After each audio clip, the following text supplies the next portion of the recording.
இன்றைக்கு அடிச்சுவடுகள் நிகழ்ச்சியில் unexpected things நடக்க போதுதான் உங்களுக்கு. அதாவது எதிர்பாராத காரியம் சடுதியில் திடீர்னு நடக்கும். அது இன்றைக்கி நடக்கும். அதுக்காகத்தான் ஏசாயா 48:3 பூர்வ காலத்தில் நடந்தவைகள் ஆதி முதல் அறிவித்தேன், அவைகளை என் வாயிலிருந்து பிறந்தன, அவைகளை வெளிப்படுத்தினேன், அவைகளை சடுதியாய் செய்தேன், அவைகள் நடந்தன.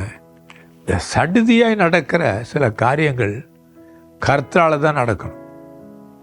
ஏதோ உங்கள் வாழ்க்கையில் என் வாழ்க்கையில் திடீர்னு சில ஒரு அற்புதம் நடந்திருக்கு இல்லை?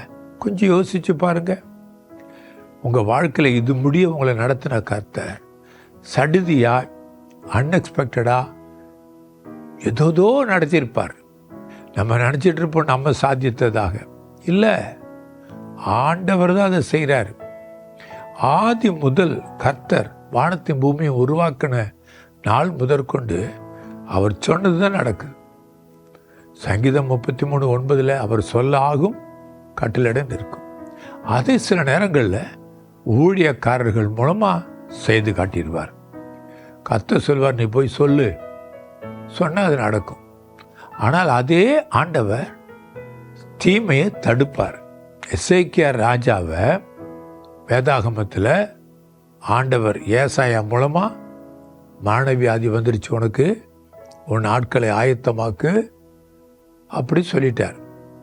ஆனால் அப்படி சொல்லிட்டு போகிறதுக்குள்ள இந்த எசேக்கியா ராஜா கதறி அழுது செபித்து சுவர் பக்கமாக திரும்பி ஜெபத்தினால அதே ஆண்டவர் ஏசாயா கிட்ட சொல்லி, போ, திரும்ப போய் சொல்லு, உன் விண்ணப்பத்தை கேட்டேன், உன் கண்ணீரை கண்டேன், உன் நாட்களை வருஷமாக 15 வருஷத்தை கூட்டுறேன், எல்லாம் முடிஞ்சிருச்சுன்னு நினைக்காத.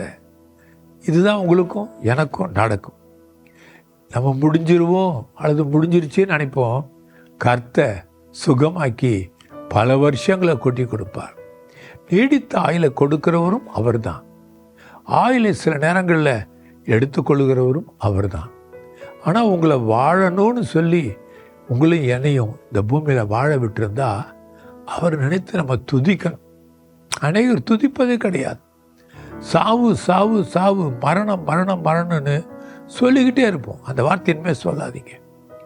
நம்ம வாழ்வோம், நம்ம பிள்ளைங்க வாழ்வாங்க, நம்ம குடும்பம் வாழும். இப்போ கர்த்தர் அன்எக்ஸ்பெக்டடாக ஒரு காரியத்தை செய்வார். அதை நம்பி நம்ம செபிக்கணும். நம்ம பிள்ளைகளுக்கும் அது நடக்கும். ஒரு இடத்துல சீட் வாங்கணும்னு நினைப்போம், இல்லாமல் போயிடும். ஆனால் திடீர்னு கர்த்தர் செய்வார். உங்கள் உண்மையான ஜெபத்தை கேட்டு அன்எக்ஸ்பெக்டடாக ஒரு ஆர்டர் வரும். இன்றைக்கி வரும், ஒரு சில நாட்களில் வந்துடும். இப்போ நீங்கள் நினைக்கிறது நடக்கும்.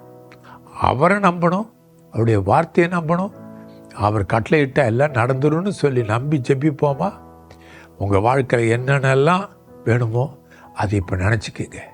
அன்பின் தேவனே, நேற்று மீண்டும் மீண்டும் மாறாத தேவனே, அன்றைக்கும் நீர் அதே தேவன் தான், இன்றைக்கும் அதே தேவன் தான். ஆனால் நீ சொல்லுவது நடந்துருமே. நீ போ, உன்னுடைய வேலைக்காரன் பிழைத்திருப்பான், நீ போ, உன்னுடைய மகள் பிழைத்திருப்பாள்.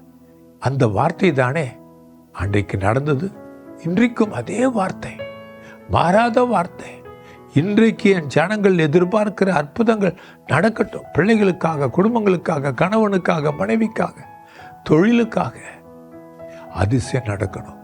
வாழ்க்கையின் எதிர்காலத்திற்காக இன்றைக்கு ஒரு நியூ ஃபியூச்சர் உண்டாகட்டும், நியூ பிகினிங் உண்டாகட்டும். அந்த ஸ்டெப் எடுத்து வைத்து என் ஜனங்கள் விசுவாசத்தினாலே சாதித்து கொள்ளட்டும். இயேசுவின் நாமத்தில் ஜெபிக்கிறேன் நல்ல பிதாவே. ஆமென், ஆமென்.